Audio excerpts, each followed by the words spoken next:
Blood trickled from Eleanor Ziegler's wrist where Vernon Blake's fingers dug into her flesh.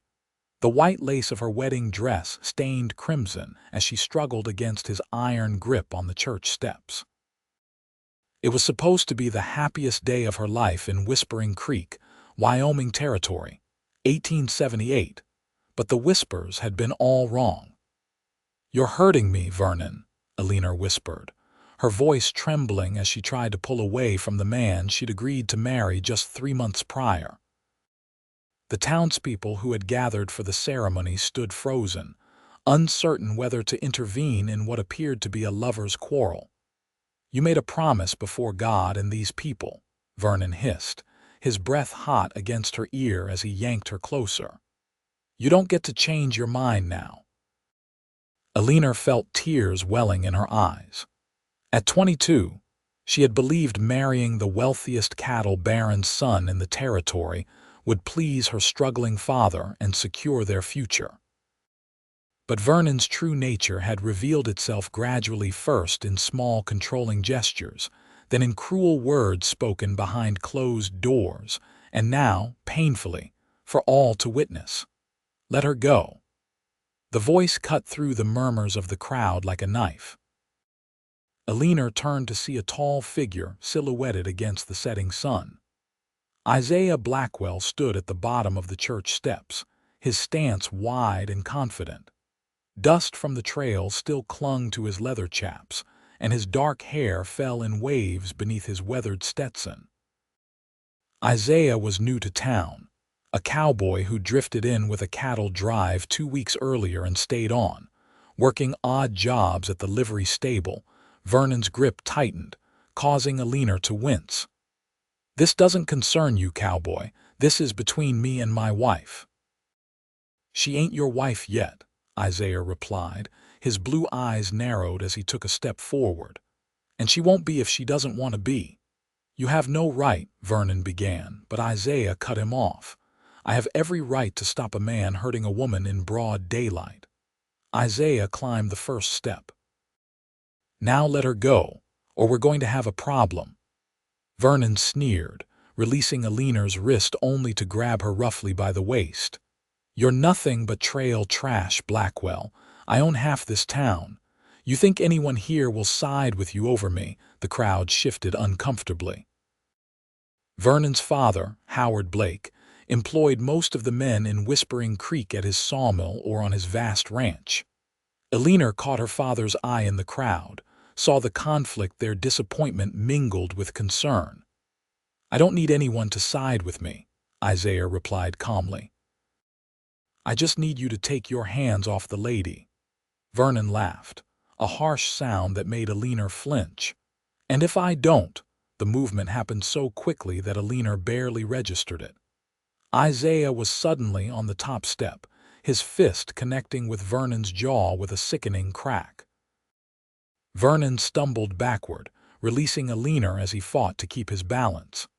He failed, tumbling down the church steps to land in an ungraceful heap, his fine suit now covered in dust.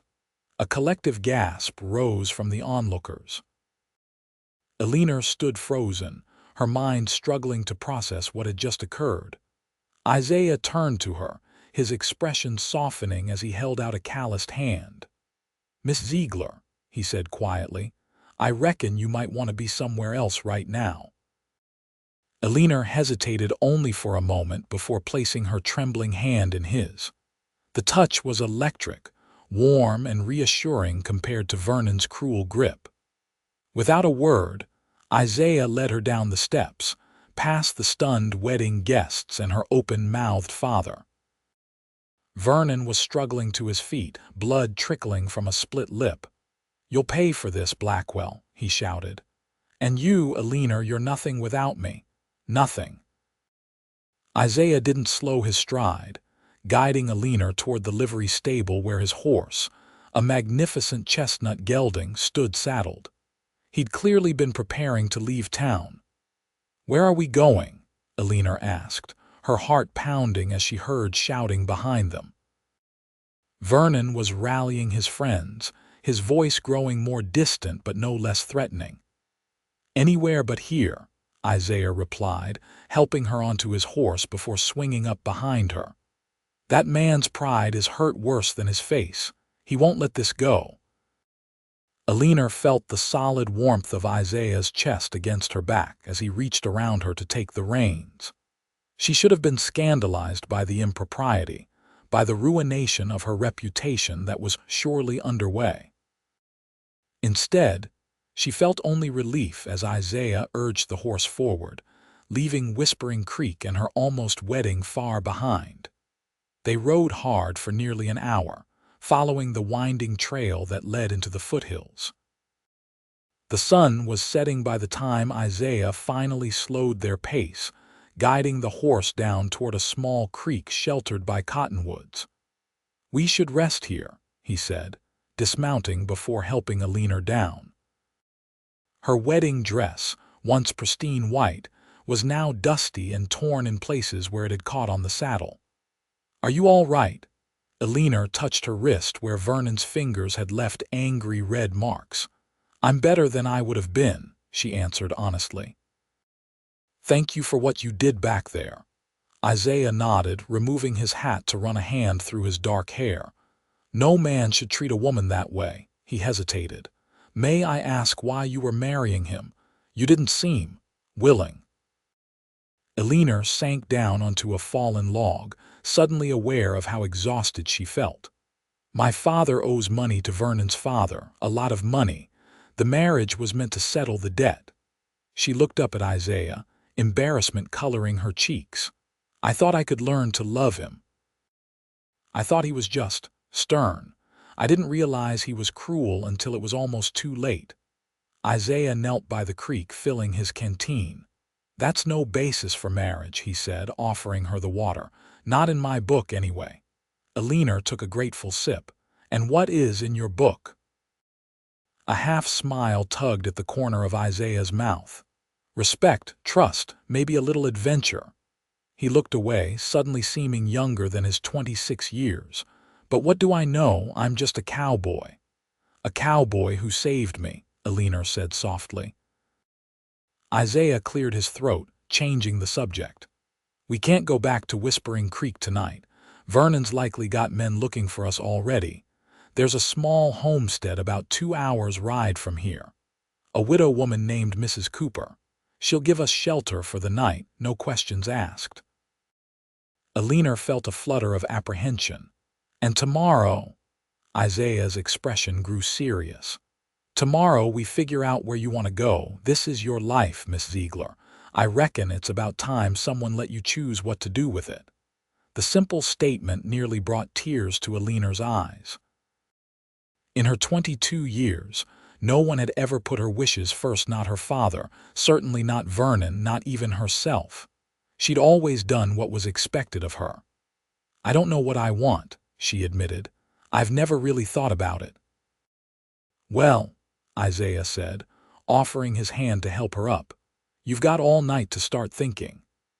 Mrs. Cooper's homestead was a modest affair, a small cabin with a vegetable garden and a few chickens scratching in the yard. The widow herself was a no-nonsense woman in her 50s who took one look at Eleanor's wedding dress and Isaiah's protective stance and seemed to understand everything without explanation.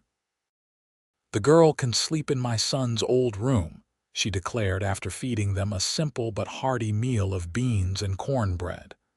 "He's been gone these 5 years now, fighting Indians with the cavalry up north. Bed's still good." "Thank you, madam," Isaiah said respectfully. "I'm grateful for your hospitality." "HMPH," Mrs. Cooper replied, eyeing him with a mix of suspicion and approval. "You can bed down in the barn, young man, and I'll be keeping my shotgun loaded just so we're clear." Isaiah tipped his hat. "Wouldn't expect anything less, madam." Later, dressed in a borrowed nightgown that was several sizes too large, Eleanor sat by the window of the small bedroom, staring out at the star-filled sky. A soft knock at the door startled her. "Miss Ziegler," Isaiah's voice was low. "May I have a word?" Eleanor wrapped a shawl around her shoulders before opening the door. Isaiah stood in the hallway, his hat in his hands, looking decidedly uncomfortable. "I wanted to make sure you were settled," he said. "And to tell you that I heard from Mrs. Cooper that there's a stagecoach that passes through her property tomorrow afternoon. It's headed to Cheyenne. If you want, you could be on it." "Cheyenne," Eleanor repeated, turning the idea over in her mind. She had an aunt in Cheyenne, her mother's sister, whom she hadn't seen in years. It could be a fresh start. That might be wise. Isaiah nodded, his expression unreadable in the dim light of the oil lamp. "I'll make sure you get on safely." "And what about you?" Eleanor asked. "Where will you go?" A small shrug. "I was headed north before all this happened. I hear there's work in Montana Territory, new ranches opening up." Eleanor felt an unexpected pang at the thought of Isaiah riding away, disappearing from her life as suddenly as he'd entered it. "I see." An awkward silence fell between them. "Why did you help me?" Eleanor finally asked. "You could have kept riding, it wasn't your problem." Isaiah looked down at his hat, turning it slowly in his hands. "My ma raised me to stand up when something's not right, and what Blake was doing wasn't right." He hesitated. "And maybe I couldn't bear to see someone like you trapped in a cage of someone else's making." "Someone like me."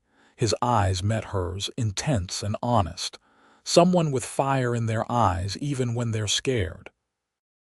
The words touched something deep within Eleanor, a recognition of a part of herself she'd long suppressed.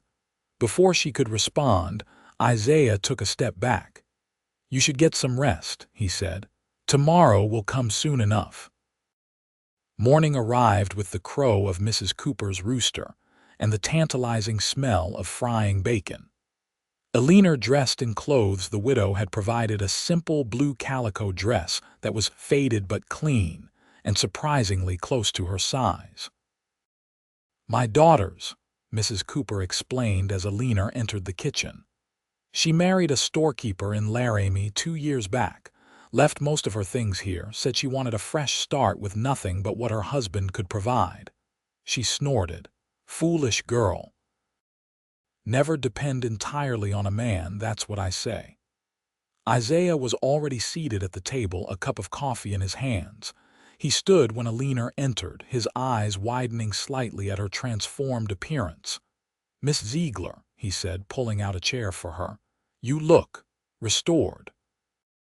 Eleanor smiled, touching her hair, which she'd managed to arrange simply without her usual pins and combs. "Amazing what a night's sleep can do," she replied, though in truth, she'd lain awake for hours, thinking about the choice that lay before her. Breakfast was a quiet affair, with Mrs. Cooper doing most of the talking, sharing local gossip and strong opinions on everything from politics to proper pie crust technique. When they'd finished, she shooed them out of the kitchen with instructions to make themselves useful while she cleaned up. Outside, the morning was crisp and clear, the kind of autumn day that hinted at winter's approach without surrendering to it. Isaiah was checking his horse, adjusting the saddle and examining each hoof with careful attention. "Is something wrong with him?" Eleanor asked, approaching cautiously. The massive chestnut gelding eyed her with what seemed like equal caution. "Just being thorough," Isaiah replied. "Storm here carried double yesterday. Want to make sure he's not favoring anything." Eleanor reached out hesitantly to stroke the horse's neck. "He's beautiful." "He's stubborn as the day is long," Isaiah said with affection. "But loyal. Won him in a card game in Texas 3 years back. Best hand I ever played." "You're from Texas originally?" Eleanor asked, realizing how little she knew about the man who had upended her life so completely. Isaiah nodded. "Born and raised near San Antonio. Pa had a small ranch there, nothing fancy. Taught me everything I know about horses and cattle." A shadow crossed his face. "Lost it all in '73.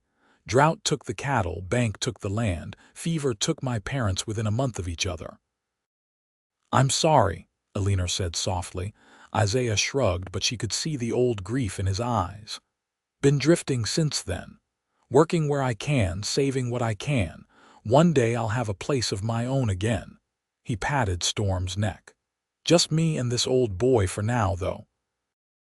Eleanor thought about Isaiah's dream, so simple and yet so profound, a place of his own, built with his own hands.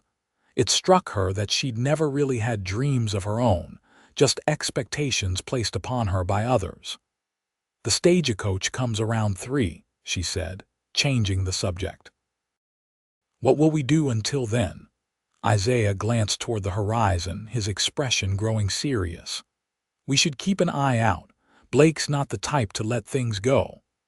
As if summoned by his words, a cloud of dust appeared in the distance, growing larger as it approached the homestead. Isaiah's hand moved instinctively to the pistol at his hip. Get inside, he said quietly.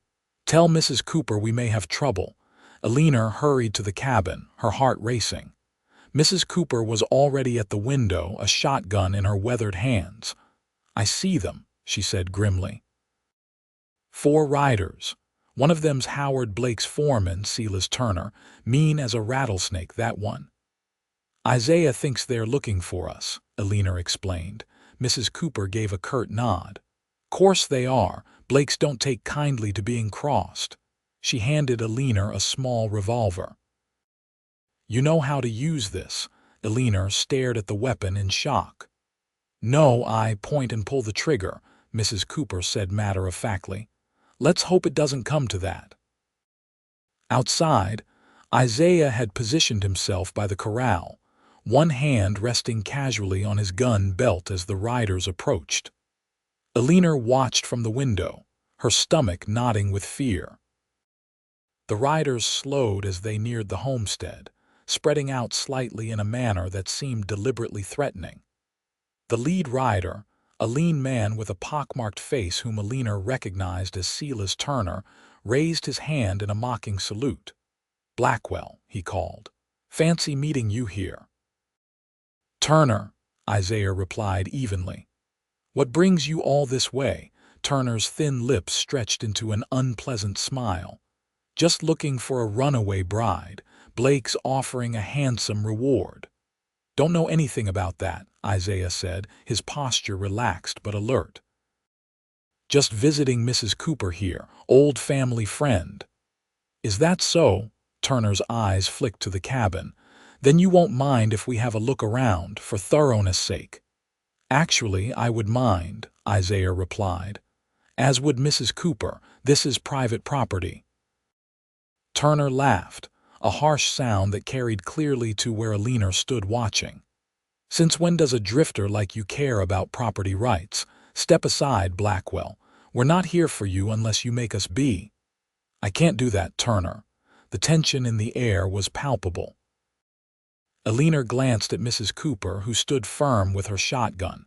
We need to help him, Eleanor whispered. It's 4 against 1. Hold steady, girl, Mrs. Cooper murmured. Your cowboy knows what he's doing.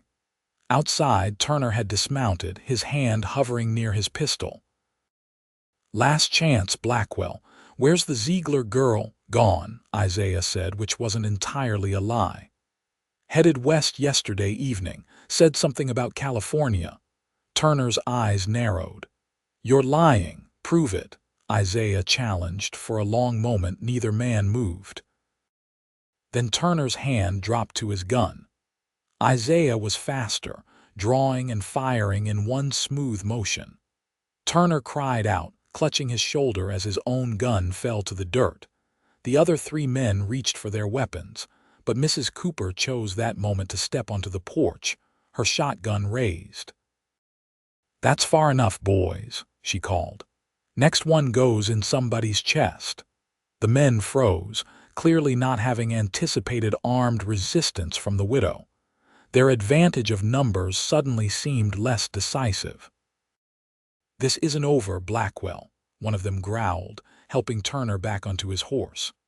Yes, it is, Isaiah replied firmly. Tell Blake his son's better off without a woman who doesn't want him, and tell him if he sends anyone else after her, I won't aim for the shoulder next time." The men retreated, Turner cursing through clenched teeth as they rode away. Only when they were out of sight did Isaiah holster his gun, his shoulders sagging slightly. Eleanor rushed from the cabin, Mrs. Cooper following more sedately. "Are you all right?" she asked, reaching Isaiah's side.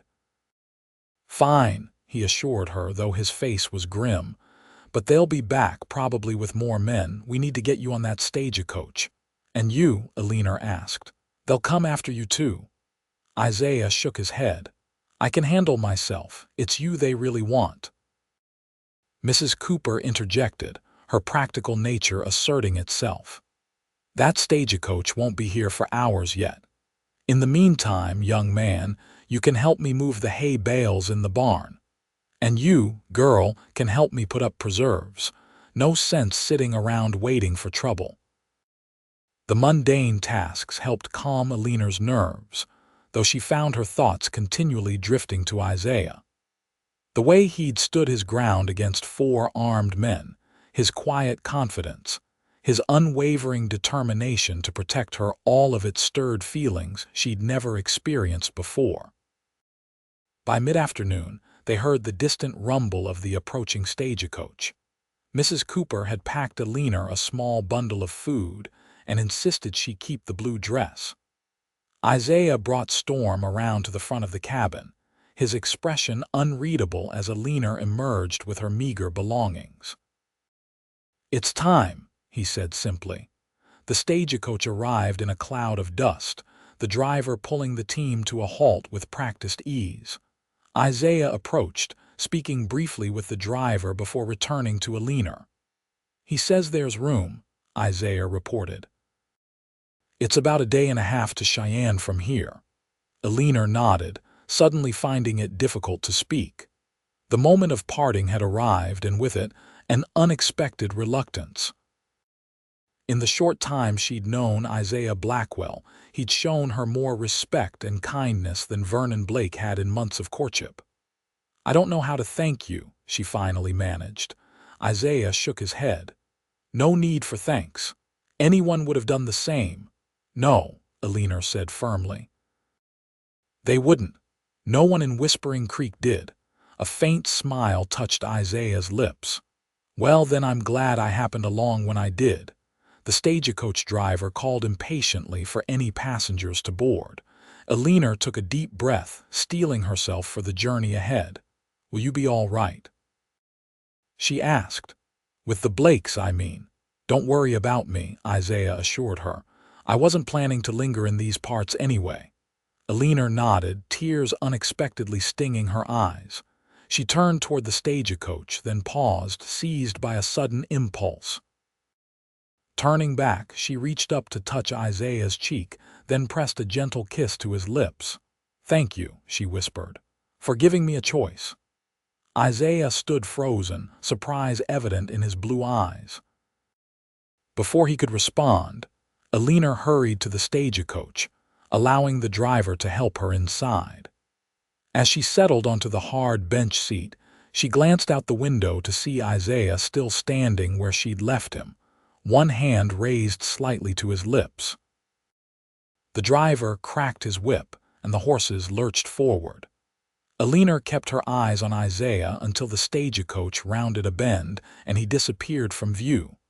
Only then did she allow the tears to fall freely. The other passengers, a traveling salesman and an elderly couple, politely ignored her distress, engaging in quiet conversation among themselves. Eleanor stared out the window at the passing landscape, her thoughts in turmoil. She was free of Vernon Blake. She could start a new life in Cheyenne, perhaps find work as a seamstress or a teacher's assistant. Her aunt would help her, at least initially. It was what she wanted, wasn't it?